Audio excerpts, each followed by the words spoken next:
பெரிய பெரிய ஆச்சாரிய பெருமக்கள் எல்லாம் சொன்ன விஷயங்களை தான் அடியன் கிளிப்பிள்ளை போலே பேசிக்கொண்டு வருகிறேன். என்ன கிளிப்பிள்ளை தான், வேற ஒன்றும் கிடையாது. நீங்க அது கேட்கல, அதனால இது புதுசா இருக்கு. அதனால இந்த நப்பிண்ணைன்னு சொல்றது நல்ல பின்னைன்னு சொல்லுவாங்க, நல்ல பின்னு அழகு உடையவள்னு சொல்லுவாங்க, நப்பிண்ணைன்னு சொல்லுவாங்க. அப்பேற்பட்ட லட்சணம் உடையவள்னு அவளை போற்றுகிறார்கள். அவள் கண்ணனுடைய விளையாடிட்டு கண்ணனுடைய இருப்பானா எப்பவுமே.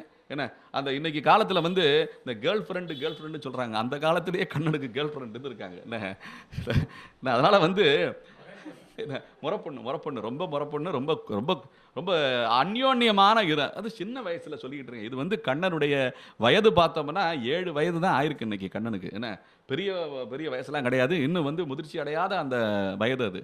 ஆகையால வேற எந்த ஒரு சலனமோ வேற எந்த ஒரு எண்ணமும் இருக்காது அவங்களுக்கு. என்ன சாதாரணமாகவே தூங்கிட்டு இருக்கா. அவளை போற்றும் விதமாக கந்தம் அந்த பாசுரத்தில் நந்தகோபனுடைய மருமகள்